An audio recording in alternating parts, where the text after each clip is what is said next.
நீங்கள் வாழ்க்கையில் ஒரு விஷயம் பண்ண போகிறீங்க, அதாவது நம்ம ஒரு தொழில் பண்ண போகிறோம், இல்லை ஒரு பிஸ்னஸ் பண்ண போகிறோம், இல்லை ஒரு வெளிநாடு போக போகிறோம், இல்லை ஒரு வீடு கட்ட போகிறோம் அப்படின்னா அதை வந்து நீங்களாக சிந்திச்சு அதுக்கான முயற்சியில் போயிருங்க.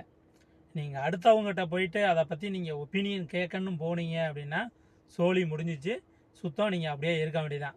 ஏன்னா அடுத்தவங்கிறத வந்து பார்த்திங்கன்னா நெகட்டிவ் பாயிண்ட் தான் சொல்லுவானே தவிர பாசிட்டிவாக வந்து பேசவே மாட்டான். அவ்வளோ நெகட்டிவ் தான் சொல்லுவான்.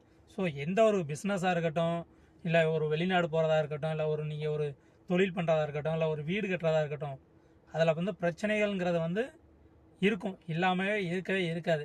எல்லாத்துலேயுமே ஒரு சில பிரச்சனைகள் இருக்கும். ஸோ அதை வந்து நம்ம சால்வ் பண்ணி எதிர்நோக்கி போய்கிட்டு இருந்தால் மட்டும்தான் நம்ம வாழ்க்கையில் முன்னாடி வர முடியும். சிம்பிளாக ஒரு எக்ஸாம்பிள் ஒன்று சொல்கிறேன். இப்போ வெளிநாட்டுக்கு நம்ம நிறையா வேகன் போகிறோம், சில பேர் நம்மகிட்ட வேலை வேணும்னு சொல்லி கேட்பாங்க. ஃபோன் பண்ணி கேட்டாங்க அப்படின்னா, அங்கே என்ன சம்பளம் கிடைக்கும் ஸ்டார்டிங்கில் அப்படின்னு கேட்டாங்கன்னா, ஒரு 30 ரூபா 32,000 சம்பளம் கிடைக்கும் அப்படின்னு சொல்லி சொல்கிறோம்னு வச்சுக்கிங்க.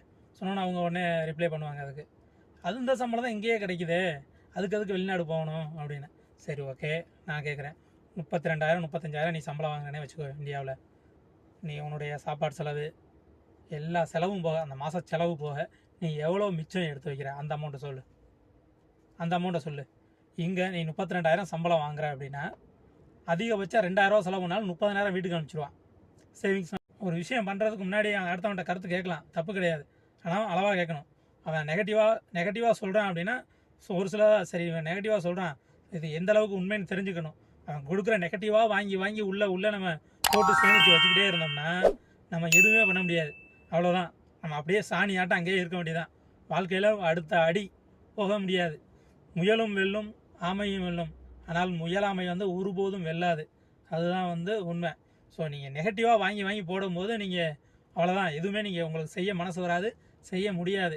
இப்போ நீங்கள் வெளிநாடு போகிறீங்க அப்படின்னு சொல்லிட்டீங்கன்னா, அங்கே போனீங்கன்னா தூக்கி போட்டு மிதிப்பாக இல்லாமல்ல, ரூமுக்குள்ளே அடைச்சி வச்சு ஊமை குத்துவாங்களாம்ல அப்படின்னு தான் சொல்லுவான். சோறே கொடுக்காம அப்படியே பட்னியாக போட்டு கொல்லுவானுங்களாம்ல, கம்பியை நல்லா பழுக்க காய வச்சு இழுத்து விடுவானுங்களாம்ல அப்படிலாம் சொல்லுவான். ஸோ அந்த மாதிரிலாம் இருக்குது. நீங்கள் ஒரு பிஸ்னஸ் பண்ண போகிறீங்க அப்படின்னா, இது பண்ணுற, நாளைக்கு ஹோட்டல் வச்சு நடத்துகிற, வியாபாரமே ஆகலைன்னா என்ன பண்ணுவேன்?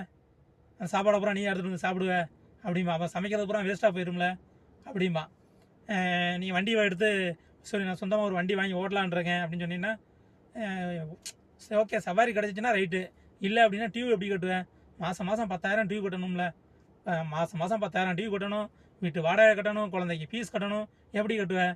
இந்த மாதிரி நம்ம நாட்டில் நெகட்டிவ் பேசுகிறவன் தான் அதிகம், பாசிட்டிவ் பேசுகிறவன் கம்மி.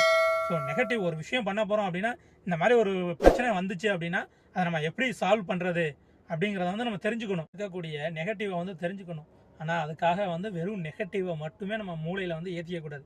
அப்படி வெறும் நெகட்டிவை மட்டுமே ஏற்றிக்கிட்டோம் அப்படின்னா அடுத்த விஷயம் நம்ம எதுவுமே செய்ய முடியாது.